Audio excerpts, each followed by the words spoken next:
In a bustling city, there was a pastor named Dan who started his own church. Pastor Dan was a kind and ambitious man, but despite his efforts, his church wasn't growing as he had hoped. Week after week, he looked out at a few people sitting in the church and sighed in disappointment. Why isn't my ministry flourishing like others? He wondered.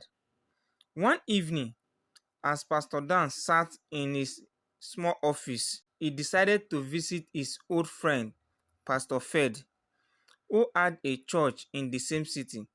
Pastor Fed was thriving with thousands of members attending every service. Dan thought to himself, surely Fed knows the secret of success. Maybe he can help me.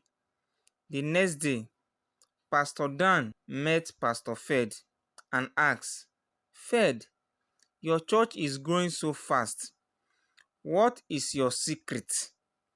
Pastor Fed smiled knowingly and replied, Dan, why do you want to know? My church is not growing the way I wanted, Dan admitted. I am ready to do anything to make it grow. Fed smiled, but there was a strange glint in his eye. Anything you say, he asked.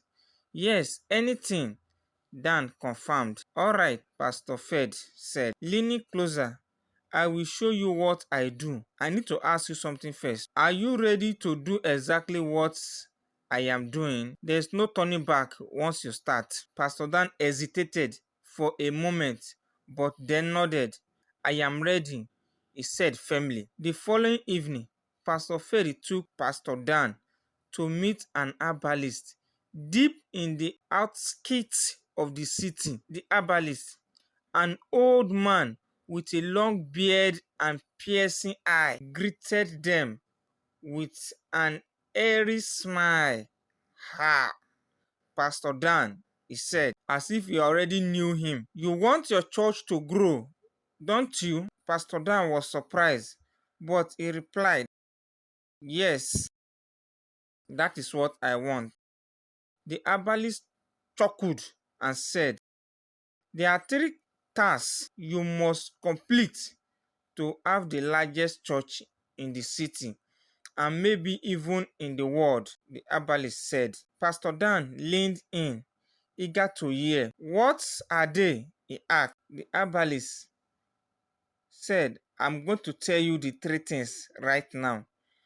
1. You must sleep with 7 mad women every year. This will give you the power to see vision for members. Then 2, you must take a human skull from a cemetery and bury it under the church altar. 3, you must dip your hands in fresh human blood every month and lay them on your member's head for blessing. By doing these things, you are going to flourish. Your church is going to grow more than what you expected. Millions and thousands of people have been coming here for the power of church growth, and I have done the same thing for them. And today, they are flourishing. Pastor Dan gasped. This were a terrible thing. He turned to Pastor Fed, who simply shrugged and said, this is what I did, Pastor Dan. Dan, my church is only 3 years old and I already have over 20,000 members. There is no going back now. The herbalist added, if you refuse to do these things, you are going to run mad. The herbalist added, if you refuse, madness will consume you. Do you accept? Pastor Dan hesitated, trembling at the thought, but his desperation overcame his fear. I will do it, he whispered. From that day, Pastor Dan began the dreadful task. The first task, the mad woman. Late at night, Pastor Dan went to a part of the city where homeless and mentally ill women often gathered. He brought them food and pretended to be kind, but his intentions were far from noble slowly. He lured two mad women and committed them unspeakable acts. The next week, he ventured to another community. This time, he found three mad women near a garbage dump.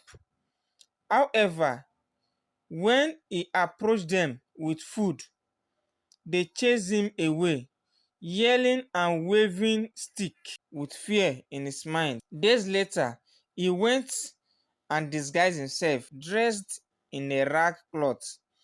He blended in and managed to fulfill the second part of the fake stars. He slept with them. In his mind, he was happy. Finally, he found two more women in another area. To gain their trust, he acted like one of them, even dancing wildly.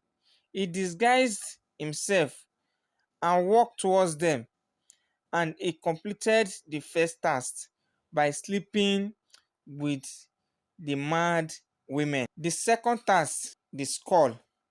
For the second task, Pastor Dan visited the cemetery. He bribed a security guard to allow him to dig up a grave. He unknitted a human skull, trembling with fear but driven by greed. That same night, he buried the skull beneath his church altar, ensuring no one saw him.